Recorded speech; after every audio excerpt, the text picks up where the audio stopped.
Hello and welcome. This is Paul Sims speaking to you from eyeforpharma in London. Thank you so much for being on time. I can see that there's a lot of people still signing in as I talk, so I'm just going to hold it for 60 more seconds before we get going. Please don't go anywhere. We'll be with you in just a minute. Thank you.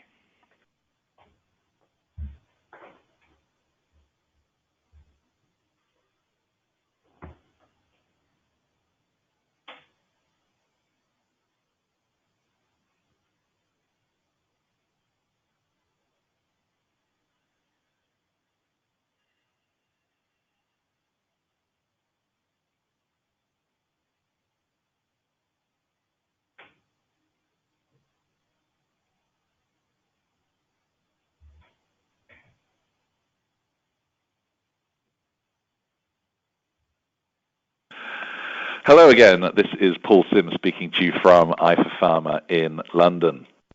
Really appreciate you being here. And welcome to today's webinar. It's called From Digital Health Solutions to Digital Therapeutics, Start with Why. And I guess the real emphasis is on those final three words, start with why. It's not a homage to Simon Sinek. It's actually very much the approach that we want to discuss on this webinar, and the approach that we believe that our industry should improve upon. And we're going to be talking about some of the reasons why that isn't being done, perhaps some of the reasons how we can do it well, and of course, as you can see on the line underneath, how to address unmet needs and get your solution adopted by patients and clinicians. So we've had a reasonably good turnout. We have 1,100 people, just over 1,100 actually, registered for today's session. So it's an interesting one, obviously.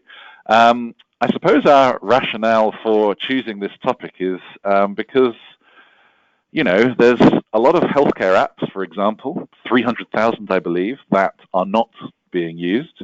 There's a lot of effort going into various initiatives, some of them genuinely sophisticated, that are having, unfortunately, little impact on healthcare. And, you know, does that mean that we are not starting where we should by defining the unmet needs of our patient, of our clinician, of our end user? And sometimes the lure of technology, the lure of doing something exciting, the lure of perhaps meeting our own internal objectives first can be too strong, and we are not necessarily prioritizing the need of our end user. Because perhaps the best answer might not be digital. It might not be something new. It might be a solution that already exists but needs to be packaged differently. So we're going to be talking about exactly that today, and hopefully it's going to be an interesting conversation for you. As you might expect, I am not going to be addressing it alone. I am joined by some people who are more able than I to discuss this topic. Top left, you'll see, is Bharat. Bharat, you will recognize if you've been to several eyeforpharma conferences where he has presented. He is an MD with an MBA, and he spent 5 years until very recently as the Chief Marketing Officer and, of course, a member of the Executive Committee of UCB. So hot off the press, he has just founded this very month the advisory firm Boston Biopharma Consultants. He's a thought leader, he's a keynote speaker, and as you can expect, he is really an expert in patient value. He's worked on P&L responsibilities, turnarounds, business development, most of the commercial areas of the business, sales, marketing, medical affairs, access, pricing, etc. And of course is a strategist as well. Always entertaining, always got something very useful to say. Thank you so much, Bharat, for being here with us today. And actually, I believe it might be your first webinar, despite taking part in many of our face-to-face events. I would like to introduce Rana, but unfortunately, she has had to bow out at very late notice. She's not feeling very well and has had to drop out. So I'm afraid we won't be hearing from Rana today. I'm really sorry about that. It was too late for us to find a replacement. But of course, we will be asking for her insights, and we may be able to share some of them with you post-webinar. So all is not lost. On the top right is Jim. Jim, you'll be familiar with if you've been at any of several webinars that we've done with Jim recently, and the reason for that is because he's always been very capable and put on a great show. He's the leader of S3 Connected Health. If you're not familiar with the company, it really focuses on design, development, and deployment of digital therapy management, patient support solutions, and connected medical devices. Really anything in the spectrum that might improve patient and health economic outcomes. And indeed, the company's been doing very well of late, really doing a lot of work around behavioral technology, around empowering patient self-management, providing real-world evidence to support access reimbursement and value-based care, really extending beyond what you might consider the commercial side of our industry, doing a lot of stuff there in patient journey mapping and data-driven insights. So a really good host of expertise that the company has built up, and I implore you to check them out if you haven't done already. Last but certainly not least is Adam. Adam is a leader in AstraZeneca's global commercial digital function, and actually works with global brands, with medical, with corporate affairs teams across cardiovascular, metabolic, renal franchises to shape and deliver digital strategy. And actually, before this current role, he was leading the AstraZeneca Global Digital Innovation Group, which helped deliver several core digital innovations that have been actually scaled across many markets. Often scalability is the biggest issue here, but Adam has been at the forefront of making that happen. So I think you can agree, despite unfortunately losing Rana, that we have a pretty solid panel for you today, and we're going to address this topic head on. But first thing I'm going to do before going to a panel is ask you guys to take part. So if you look at your screen right now, you will see a question pop up. And that question is, what would you say is the primary reason why these digital health initiatives in so many cases have failed? So I've given you 5 options there. Culture and structure of organization or legacy attitudes. Sorry, that's the second option, isn't it? Top one is we're starting with our internal objectives or our technology rather than with patient need, as I mentioned in the introduction. Second one I've already mentioned. Maybe it's down to lack of ambition, pilotitis, as we often call it, or perhaps onerous compliance or lack of funding. Is it down to capabilities, lack of skills, know-how, having the right talent within the company or being able to access it externally? Or finally, do we have unsustainable projects, perhaps fantastic sounding projects that don't address the underlying business objectives that we need to keep in order to make them sustainable, and therefore they tend to die out? So 5 different options there. I can see that just over half of you have voted. I'll hold it open 3 more seconds. 3, 2, 1. Get those votes in. Thank you very much. Okay. So let's have a look at the results. I think, well, perhaps I'm preaching to the converted here. There is a clear winner, and it is that top option, starting with internal goals. So you're all with me on this one. That is the issue that over half of you have cited, but not insignificant minorities on the others as well. Just curious as to whether our panel has any comment on this before I move on and start the webinar proper. Anything? I think I would agree with that, Paul. Okay, good. Okay. Okay, so what I'm going to do is I'm going to actually hand over to Jim now, who's going to just give us a few slides. Now, while Jim is talking, and subsequently, I would like you as the audience to focus on the right-hand side of your screen for a moment, where you'll see a questions box. Perhaps you could write a quick hello in there so that I know that you're paying attention. And of course, once you have discovered the questions box, and I can see some hellos coming in, thank you very much. Once you've discovered that, please do use it throughout. We want to make this discussion an interactive one. We want to make sure we address your particular concerns and your observations. So no excuses, please do write in. Jim, over to you. Thanks, Paul. So delighted to see the results of the poll. So hopefully it means that the audience is interested in the topic that we're going to address. So I think really the theme of the webinar today is about starting from the right place. And that means starting with the need and not starting with the solution. We all know that in today's increasingly digital world, digital is likely to be at least a part of the solution. We might even have a mandate from the management that it has to be part of the solution.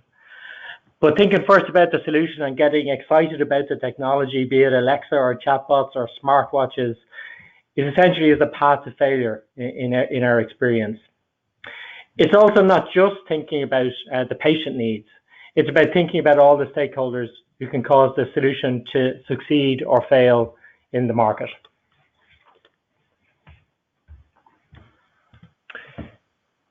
So we see 4 different stakeholder groups, and all those stakeholder groups have different needs. For patients, it's really about access to the best therapy, but they also need to be informed and understood and supported. And of course, ultimately what they want is improved quality of life and improved outcomes.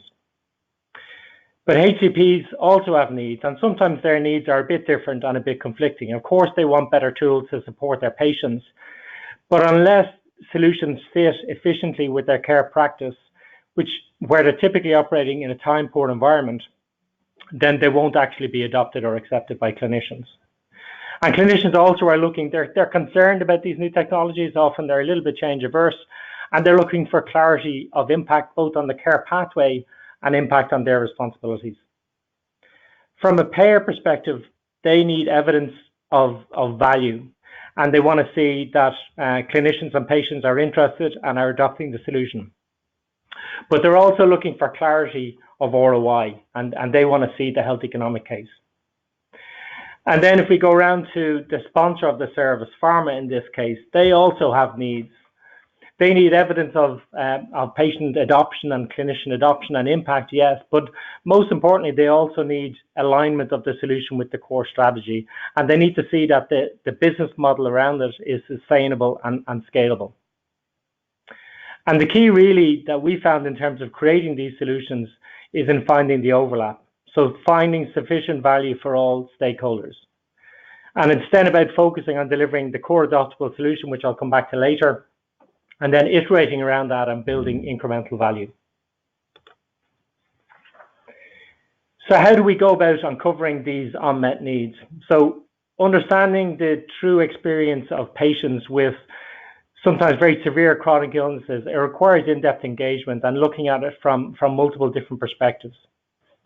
It requires deeply engaging with the patients, understanding their lived experience. It involves identifying the drivers from a behavioral perspective and looking not just at patients, but at the patient-clinician interactions and at the system factors like the payment and reimbursement factors that often influence those behaviors.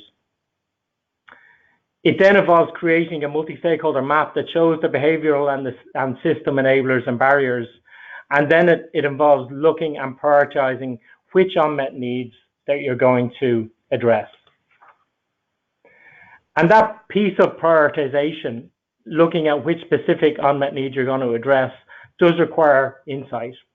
It involves deciding on the key moments in the patient experience and relating them to the unmet need and relating them to the strategy or business reason for creating the service.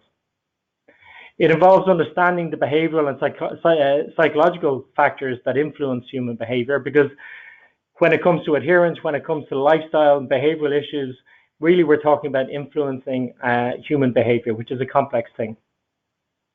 And then finally, it involves the identification of solution opportunities, and only then starting to ideate about what your solution might look like. And as Paul mentioned earlier, the solution could be digital only, or it may be digital plus some form of human intervention, like an interaction with a coach or a nurse, or it may be digital plus a physical element, like, for example, including a wearable sensor. So when we start to think about digital solutions, there are some very important considerations that have a big influence. Whether you decide to build a digital health solution, a digital medicine, or a digital therapeutic solution will have a big influence over things like the time it will take to get to market, the budget you're going to need, the clinical studies that you're going to need to carry out to generate the evidence, the partners that you're going to need to create and deliver the program, and the internal stakeholders who are going to need to sign off on the solution. And I know that the jargon in this space can be a little bit confusing, and I've already used 3 terms here: digital health, digital medicine, and digital therapeutics. The Digital Therapeutic Alliance, which we're a member of, have created some useful definitions, which I think are useful in terms of how to think about the spectrum of different solutions. And really, at the left-hand side, digital health solutions, include things like lifestyle, diet, fitness, medication reminders, patient portals, consultations with doctors, and often those solutions may not be regulated. But then as you go to digital medicine and you're looking at things like digital biomarkers and diagnostics and remote monitoring and companion applications, often those solutions will be regulated as medical devices. And then as you move further to the right towards digital therapeutic solutions, you require the creation of clear evidence of clinical benefit and often health economic benefit through, clinical studies, sometimes randomized controlled trials. So as you move from left to right, there's an increasing requirement for clinical evidence and regulatory oversight, all of which are possible, but it's really important to consider what type of solution you're looking at creating so you can think about the implications of those from time, budget, and regulatory responsibility. You also then, once you've kind of ideated what that solution is going to be, you have to be able to answer the really basic value proposition questions. And again, I think it's worth thinking about those from the perspective of the various different stakeholders. So patients are going to ask, is my clinician recommending this as part of my care? Will this change my interaction with the care team? Will I see them more or will I see them less? How will my data be used? Who's going to have access to it? Will I have to pay for it? Clinicians, on the other hand, will ask similar questions, but they'll be asking questions like, is the evidence good enough? How do I know that this is actually going to be useful if I prescribe it for my patients? Will it improve my patients' outcomes? How will it change what I do with my patients and their expectations of me? Will it work for all my patients, or will it just work for a subpopulation of them who happen to be on a specific medication at a specific time? Does it change how I get paid and how I get reimbursed? And then if we think about payers, of course, they're going to worry about the health economic evidence. Is it good enough? Do I have to pay up front? Or is this going to be a risk-sharing based deal based on the outcomes that this digital solution delivers? Is it value for all the patients? Should I reimburse it for all patients, or really is it just for some of them?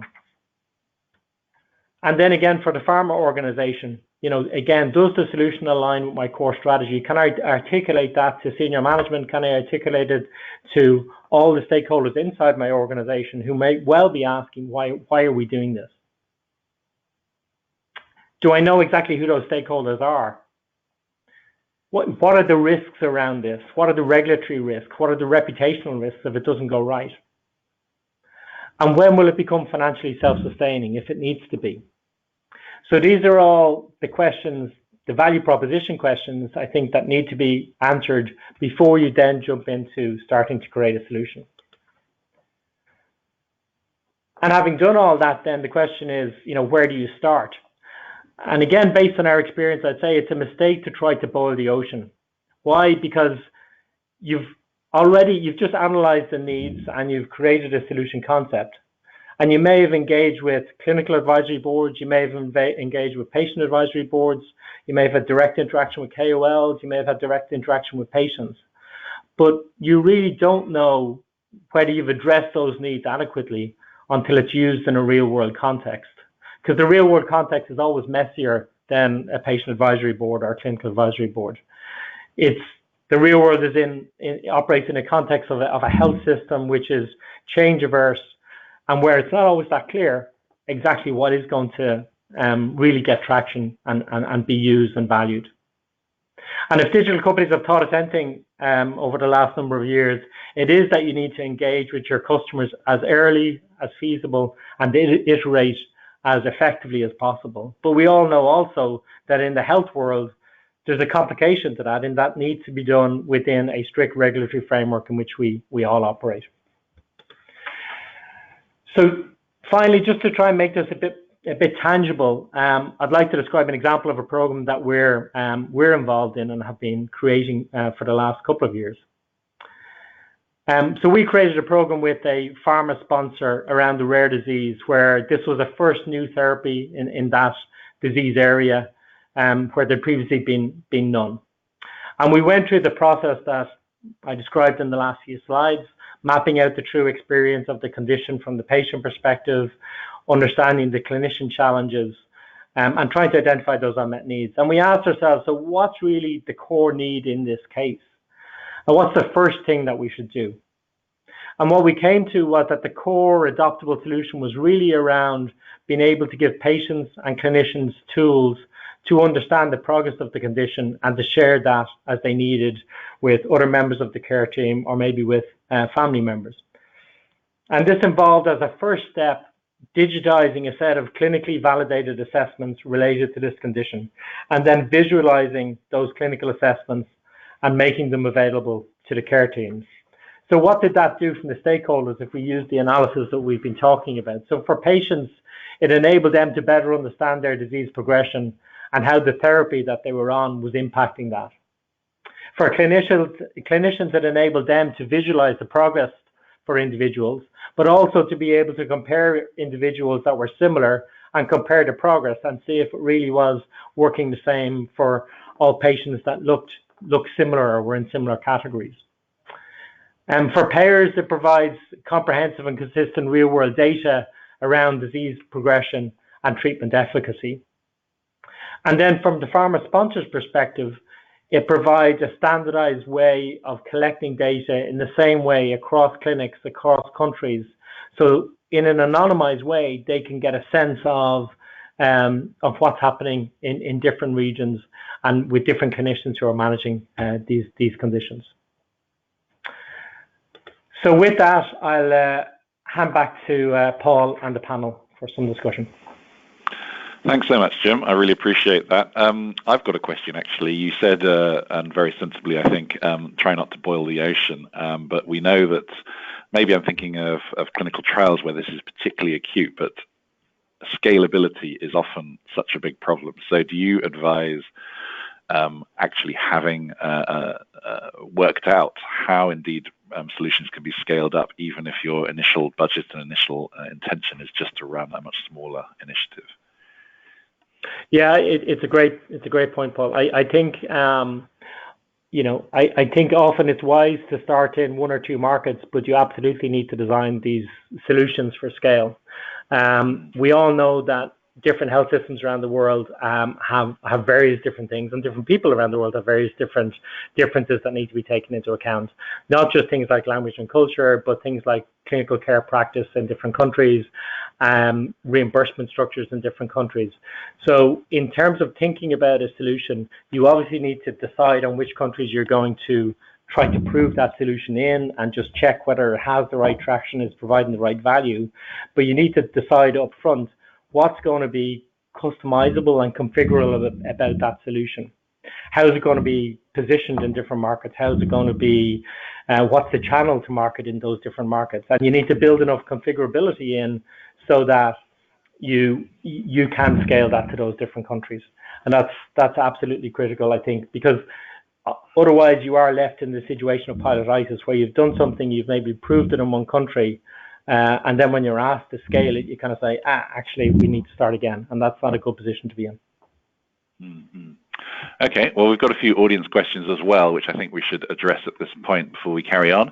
So Siamak says, historically, pharma has entered the DTx market through key partnerships. More recently, companies like Novartis are breaking rank and cancelling those partnerships. Are we now beginning to see a new era of maturity where pharma will begin to invest in digital therapeutics with the same rigor as molecule-based therapeutics? So I guess not as a partnership. I'll read out a couple more if that's okay. An observation from Vim. I believe it is too early to ask ROI from somebody who comes up with a new idea. Let them first identify a qualitative value and do a quick experiment and then learn, fail fast. And indeed, Maurice asks a similar question. Do you work with rapid prototyping and design thinking process methods for ideating? Obviously, agility there. In fact, I've got about 4 or 5 questions all about the agile and waterfall approaches. So would be interesting for you to address whether you have supported that in the past, Jim, and whether you're a believer that we indeed can do those agile processes more effectively in our industry. Yeah, I'd actually like, they're all interesting questions. I'll just take a quick punt at all 3. So in terms of this idea of whether pharma partners with companies, whether they license from companies, or how they go about it, so I think there is a spectrum of options that's available to pharma companies. One of the options that we're seeing increasingly is the idea that pharma can sponsor programs, but not completely look to, if you like, control and outsource them. So what I mean by that is, for example, there are models where pharmas can partner with third-party companies, where the third-party company may be the legal manufacturer of the solution that's delivered, because that might be, from a regulatory point of view, easier from a pharma perspective. And then the pharma becomes essentially the distributor of that product. So they get a balance between not using a third-party off-the-shelf product and not having to have all the capabilities and companies inside to actually build it. So that's an option that we're seeing. In terms of the comment that was made around ROI, I think it's a really relevant comment, and I probably didn't adequately cover it. I think there's a lot of sense in saying that trying to boil the ocean in terms of creating a huge set of metrics around health economic value when you haven't actually tested the product in the market first is probably overdoing it. And absolutely, the first metrics really are you getting traction? Are you getting evidence that you're providing value? And they're the most important ones to test out first. And just the last question then, which is on Agile, I think that absolutely, we operate a design thinking based Agile approach. Having said that, I think particularly when you go down the digital medicines, digital therapeutic route, you have to remember you're operating in a regulated environment. So you need a process which is agile, but also gives you kind of traceability and around the implementation that you're creating, so that it can pass the regulatory hurdles that it needs to pass. So there is a balance, I think, to be sought there. Great. Paul, can I add to what Jim said? Yeah, pleys. Yes. That's exactly what I was just about to invite. Yeah. Thank you. Yeah. It's not that I'm going to be exhaustive when it comes to all the reasons why these partnerships are successively, failing or people are stopping with it, but I just want to highlight a few ones. One is that many times when these technology partnerships are sought, we are seeing the technology as an end rather than a mean to an end. So people worship the technology, and that's the reason they do it, rather than thinking, but what am I going to solve? What problem is this technology solution actually for? And you should turn it around, right? You cannot start with the solution, and that was one of the bullet points mentioned in the invite for this webinar. And later on, I may go deeper into that. The second thing is that many times what you see is that the partnership was created without having really thought through what is the joint vision of the combined entity. And the pharma company may see the technology partner not as a real partner, but maybe as a vendor, where they have to deliver a specific tool for them or a technology, and that's it, rather than another thought leader who can help you literally co-create, right? That's the second reason. The third one, and that's a very important one, did we really find out what the true need was of the customer that you were targeting? I mean, there was a recent partnership which also was stopped, where in the pill there was a chip built in who would figure out whether the patients took that pill right. It was basically a mention on adherence. And if you study why this partnership did not happen, there are very simple reasons. When the data was created to find out if somebody was adherent, the doctor was saying, okay, so now I get the data. I have to go and study it and do something with it, but who's paying me for it? Because the reimbursement didn't go, with it. And the second thing was, it was done for a lot of neurological mental diseases. And the patients were saying, wait a second here, so now you're monitoring what I do. And people with that kind of diseases always are a little bit suspicious. So, and they didn't want to have a monitoring device on them because they thought, what else are you monitoring? Typical examples where companies, both partners, have worshipped the technology rather than what is it that the customer actually wants to be done? What is the job that the customer wants to get done? I may go later into that one too, which is the third point why many of these technology partnerships are not hitting the mark. I do believe that said, that technology partnerships are a way of the future once you really figure out what is the job that the customer wants to get done, and then use technology as a mean to that end. Back to you, Paul. Thank you. Adam, anything to add? Yeah, I think agree with what Bharat was saying. I think it very much depends on the problem that the industry is trying to solve. So, for example, if it's a medical transformation type program, from experience, I don't think we as an industry need to own the technology. So we generally find a way of partnering or supporting a technical company to help drive that transformation. If it's more of a commercial-driven thing where you're looking at adherence, for example, then I think the models vary, and there seems to be more of a move to either acquire or license some sort of software. But if it's more of a digital therapeutic, which varies across the industry, and I think there's a lot of pharma companies still trying to figure out whether they want to go in that direction, that's when more in-house development of technology is happening. But it all starts with the problem. And I think there is a lot of mistakes where companies jump to quite nice technologies or nice shiny toys without fully understanding the route to market. So it does vary. Okay. Well, keep the questions coming in, please, audience. And indeed, I'm going to actually throw something onto your screen yet again.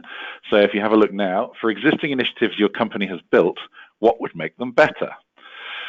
Putting more forethought into the paths and channel to market, ensuring data results are served up to decision makers, so we're actually seeing the results and being able to act upon them, closing the loop if you like.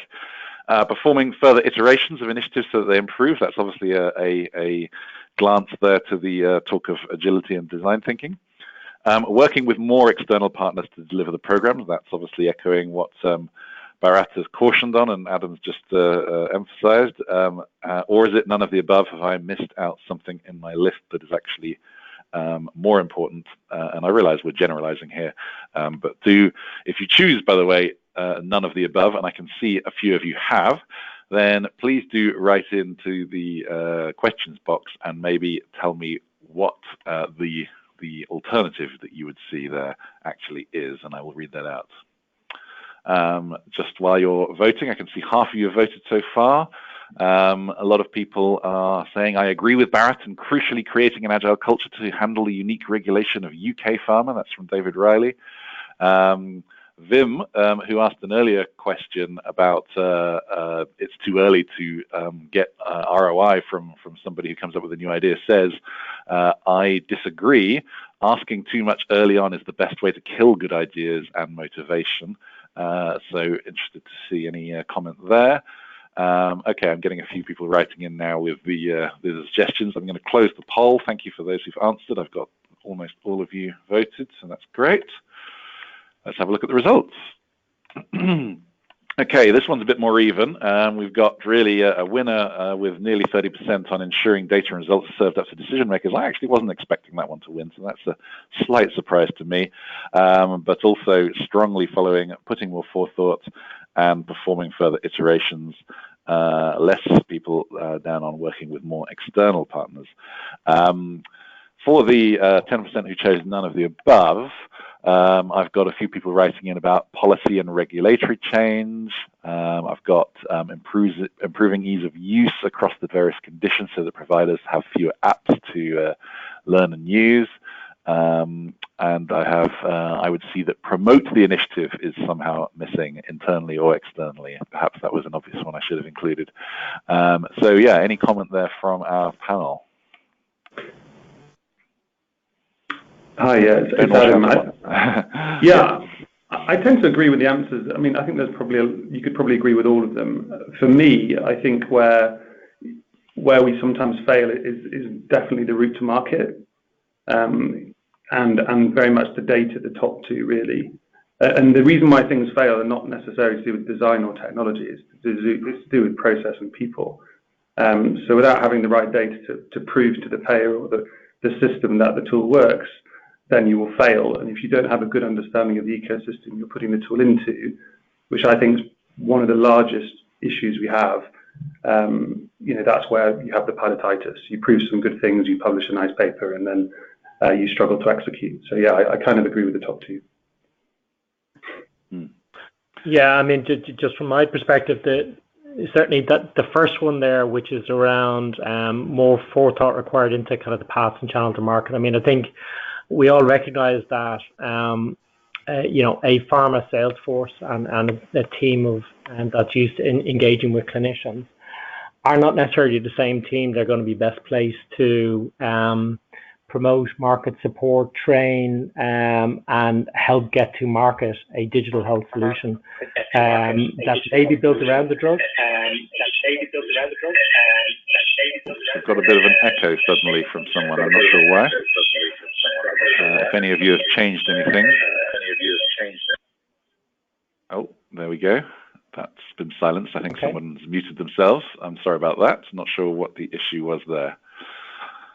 Anyway, I don't know if you got my point, Paul. I can, yeah. Sorry, I guess I was agreeing with the second item on the in terms of popularity on the list, which is around channels. I think our experience is that so let's say you do pilot something, you've designed it for scale.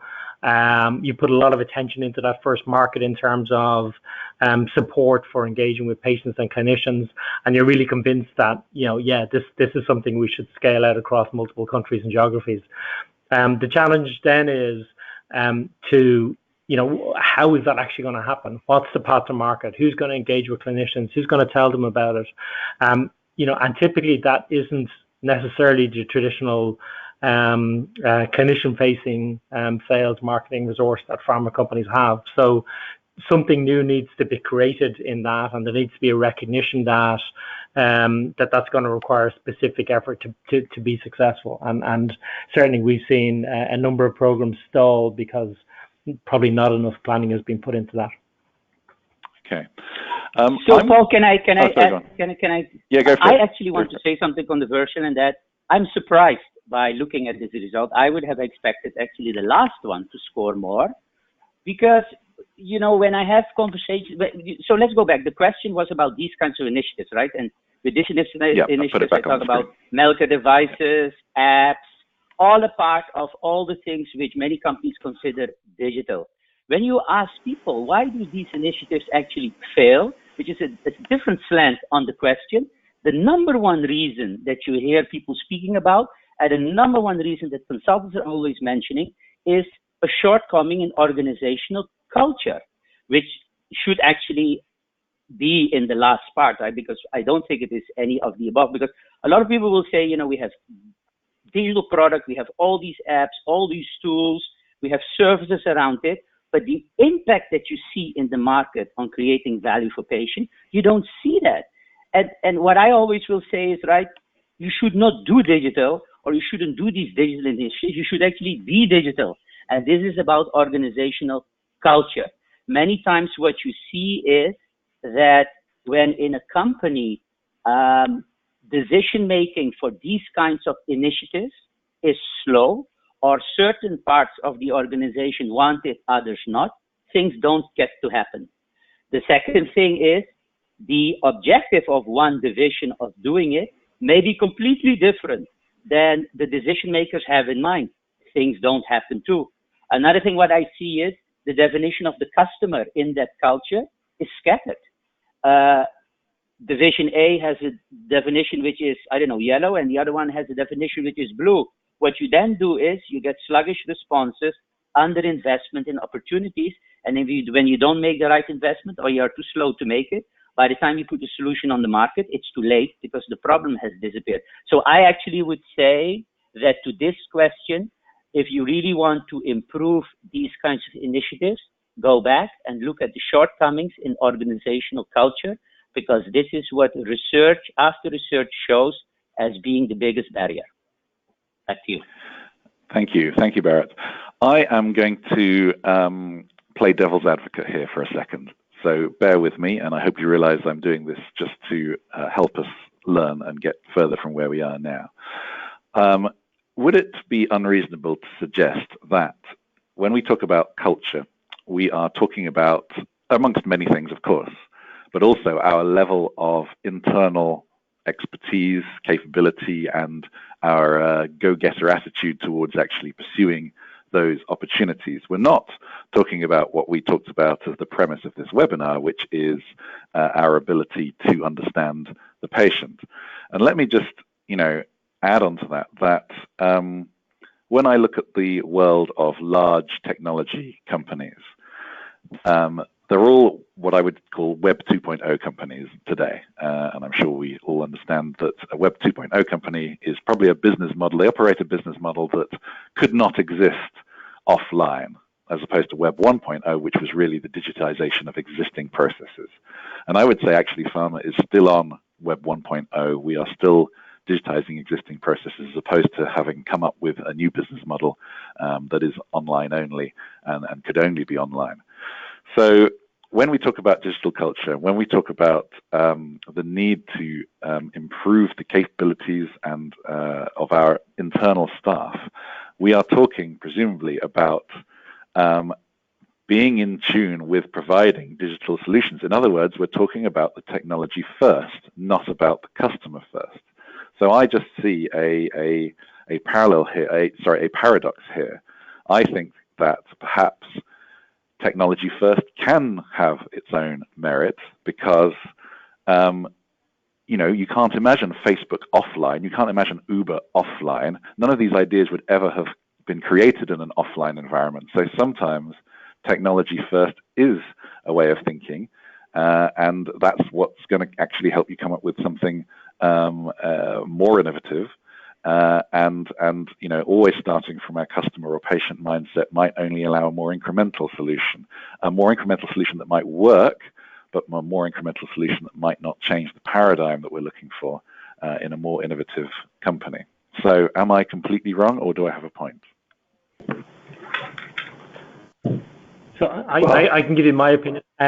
So I would divide it into two parts. I don't think there's any excuse for not understanding and analyzing what the real need is. I mean, even if you talk about some of those technology companies, the reality is that they've addressed a fundamental human need in most cases, right? And they've built a range of services and solutions around that. So for me, there's two parts. I think we need to be disruptive about the solution ideation in terms of what's possible, and there we need to be, fully willing to embrace, let's say Web 2.0, fully digital type solutions. But in the identification of what the issues are, they're still fundamentally human issues. And unless we really understand what we're trying to address, and unless we understand how that relates to our business needs, independent of the technology solution, then I think we are at risk of being overpowered by the possibility of the technology. Okay, I think Barrett had a reaction as well, but was unable to get through a second ago. Barrett, can you respond now? I think you may be self-muted, Barrett. Well, we wait for Barrett. Can you hear me? Can you hear me now? I can hear you now, Barrett. I can hear you now, yeah. Okay. What I want to say, Paul, is you were asking if you were completely off. You're never, of course, completely off. But I think the example may not hold true. So let me go back. I still believe that technology should not come first. The example you gave about Web 1.0 did work at the time when 1.0 was there. Why did it work at that time? The whole world had a similar literacy when it comes to digital and data literacy. We all were discovering how to work, what it meant. Today, if you forget pharma, you look at the whole world of the consumer industry, and let's not forget, patients are also normal human beings who consume, right? The literacy has much more advanced. So you would have to consider that too, that you cannot suddenly go back just for pharma into a world where you say, okay, let's do Web 1.0, because the rest of the world has already moved, including our patients. So therefore, I say if you start building technology without having the customer need in mind, you will fail. And what about, okay, fair enough, Barrett. What about my point that culture is obviously an internal quality, and it effectively means that you're starting with not necessarily the technology, but certainly the technology capability. That's why we are training our workforces to be more digitally savvy. It's why we're training on agility before we even know what the project that's being agile is. That's why we're making all of these investments. Would you not say that our focus on culture is a tech first thing? True, but that is true. But you don't want to train the people to become an expert using a hammer. You want to train them to become a carpenter. Or, what are you going to do with the hammer? Let's not forget why we are training them to master the tool, right? And many times I see that we create center of excellences where the tool is worshipped. You become a master of the tool, but you don't know what to do with it. And then you have actually not created value. To go back to your question, culture shouldn't only determine the technology you use, but also the ability to invest in trying to truly understand what it is that the customer wants to get done. Culture will actually determine whether you listen to the results coming out and you don't override it with political, trendy consideration which may or may not live in a company. So culture should not be only, let's say, straitjacketed into the channel of technology. It is much wider because it determines, it's basically the set of behavior which determines the actions we take in a company, right? All of the actions. Mm-hmm. Okay. Well, a few of your audience do agree, and thank you for people who are commenting while we perhaps go off on a slight tangent here. I apologize for that, but people are saying the carpenter-hammer analogy is spot on, and pointing out that understanding the customer doesn't necessarily mean asking them what they want, but really understanding them. And that's indeed how people like Steve Jobs created the iPhone. It's how many so-called innovative solutions were born, because perhaps the founder was part of the audience group to begin with, or understood the customer very well. Okay, I'm getting a lot of people who are still asking me if they're receiving copies of slides and this recording. Yes, you do. Everyone gets it, so no need to ask. I will be sending that out in the next couple of days, so you'll get the full recording of this. Does anyone want to, Adam or Jim, you want to chime in on this before we move on, or are you happy? I just had one comment, Paul. I think, for me, that the technology first view from the industry is driven from kind of a fear, and the fear comes from other entrants into the marketplace, right? So if you look at Amazon and some of the big tech players, they're doing a lot more work within the health sector, and I think there's a fear that these technology companies will understand healthcare quicker than us.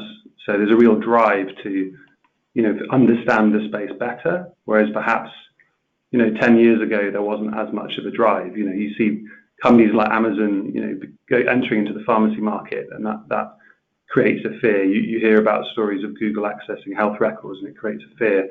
And it kind of trickles down, but I think within our organization, I think the brand teams and the commercial teams are very much trying to understand the problem, and they're trying to figure out what's feasibly possible in terms of innovation and technology solutions that might solve a problem in a quicker way than perhaps they did it before. So I don't think, technology is first. I just think there's a lot of learning to be done as the marketplace changes. I hope that made sense.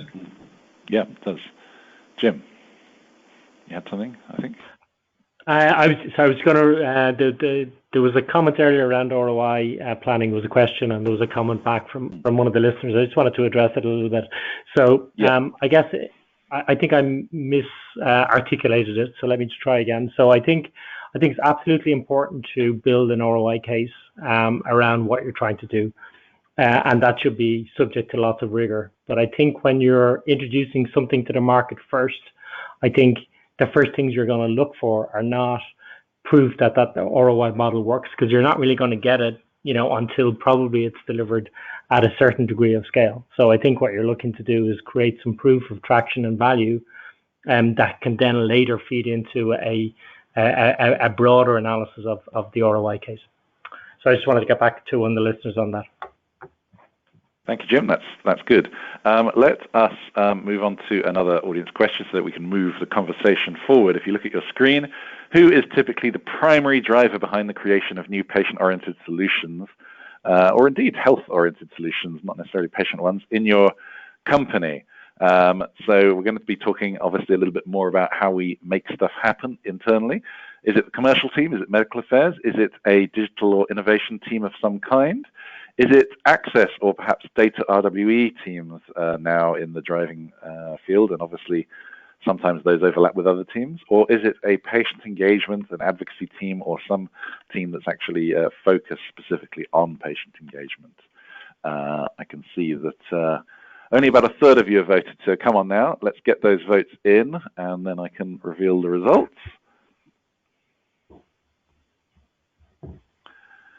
Brian Flatley says R&D is missing as an option.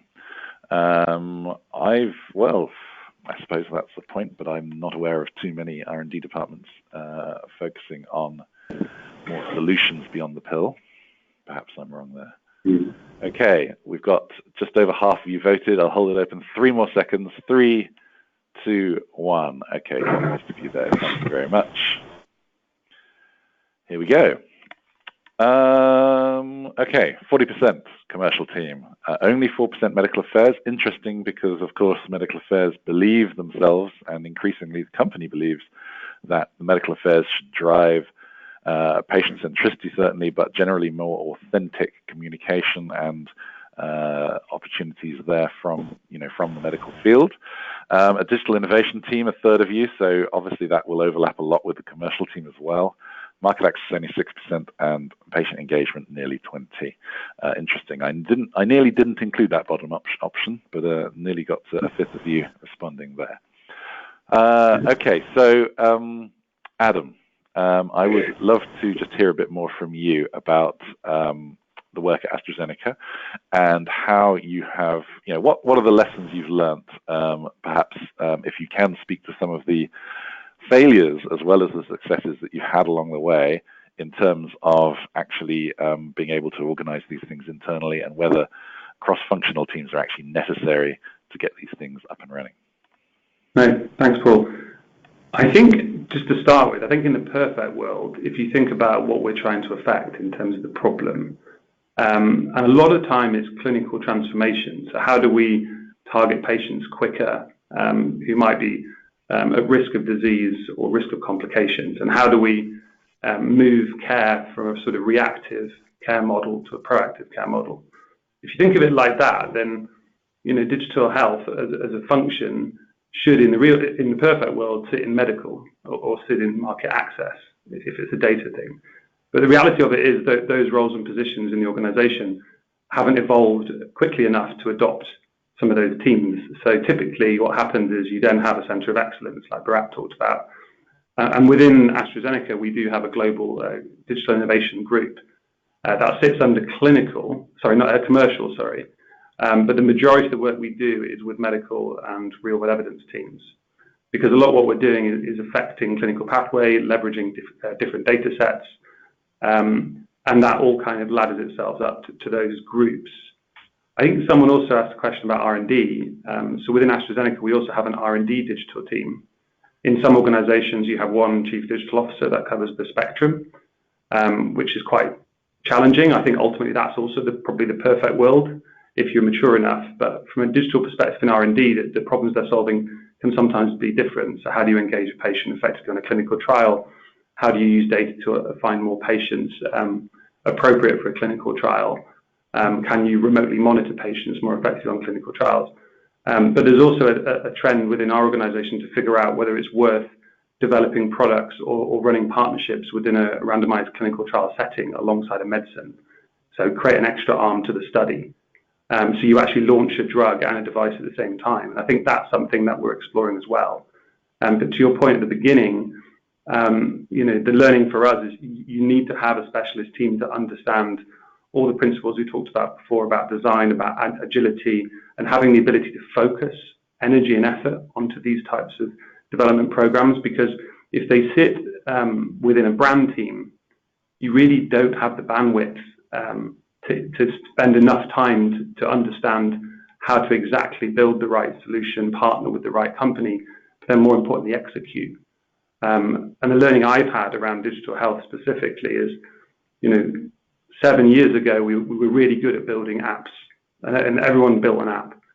And we sometimes had some lead indicators of success, but in the end, nothing was ever scaled because we weren't a technology company to scale it. And then we moved into this world of partnering with startups, which I still think is a good opportunity. But you need to figure out, what is your long-term commercial model partnership with that startup? Do you want equity with the startup? Do you just want to license a tool and help the startup to disrupt care? And then sort of, I guess, now we're figuring out that actually partnering with health systems directly is probably a better way to execute. So there has been a lot of learnings, but in terms of our organization, perfect world, these solutions and teams should sit probably in medical or RWE, but at the moment we have a dedicated function. So I hope that was helpful. Thank you, Adam. I really appreciate that. Really appreciate that insight. Barrett or Jim, any echoes there from your experience? Or perhaps different experiences? And we've only got 5 minutes left, by the way, quick warning, so we're going to need some fairly rapid answers at this point. So I can jump in. Yes, I'll go ahead, Brad. Go. Okay. The thing what I would like to add, and you said it before, right? It's not enough to actually know the customer need, and I think, Paul, you mentioned it, is to truly understand it, because many times when we try to find the customer need, we do huge market research, we look for correlations, but correlations do not prove causality. And many times we build devices, apps around a correlation we have found through a market research, and we missed the boat because we truly didn't try to find out, try to understand what the need was, whether that what you have seen correlating, whether that was causal too. What you need to find out to really understand the customer need is what is the customer or the patient, the doctor, the payer, whoever you target, trying to actually solve. What's the problem? What's the job they want to get done in that circumstance? And a lot of time, that's not the correlation that you find in a market research. You truly have to go and try to figure out what job is it they want to get done. Only then will you find the solution and you'll develop the right app, tool, or device. Back to you, Jim. Thank you.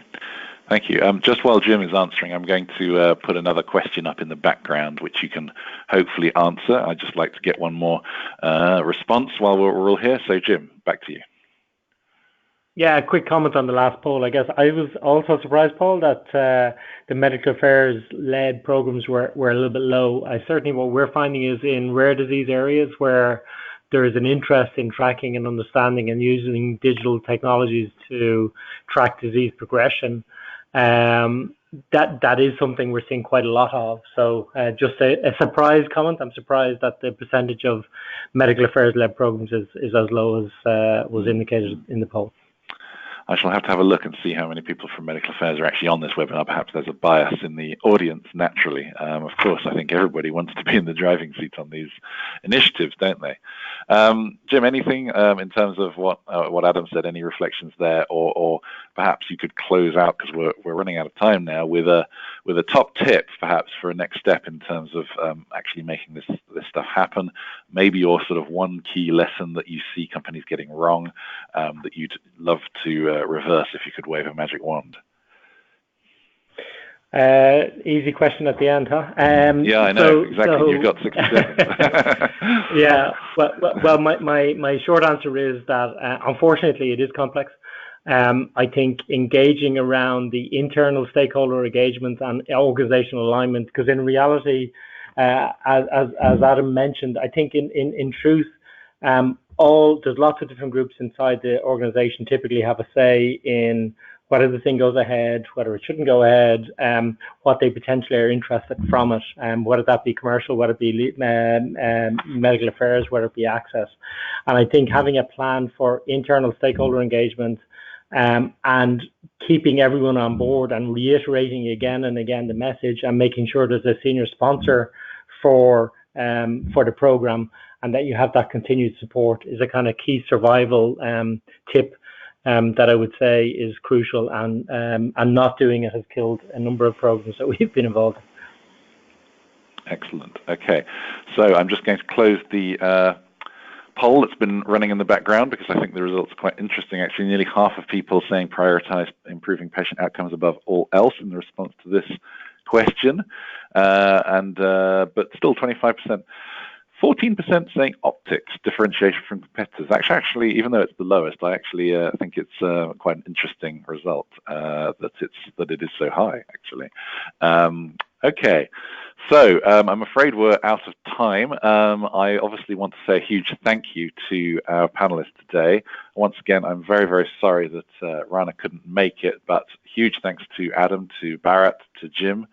Once again, you can follow up with Jim if you found his knowledge here to be of use. I certainly have found it very interesting indeed. I'm going to hold open the questions box for 2 more minutes after I disappear. I'd love to get your suggestions.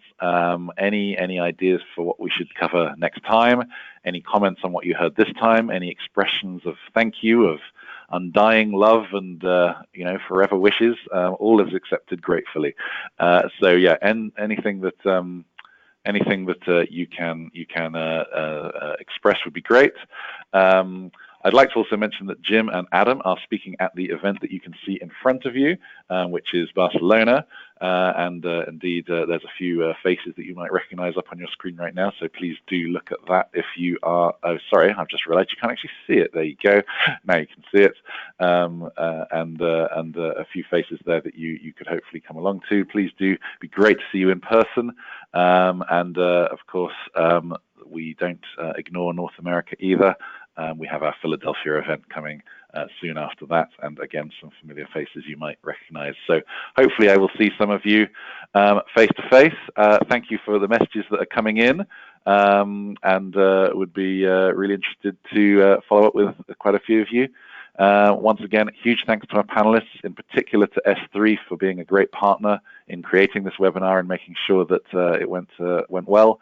And we will be back with you soon. In fact, I'm running another webinar tomorrow, so very soon indeed for some of you. Okay, have a great day, everybody. Really appreciate it, and we'll no doubt talk soon, hopefully in person in Barcelona or Philly, and follow up with Jim if you can. Thank you. Bye, everybody.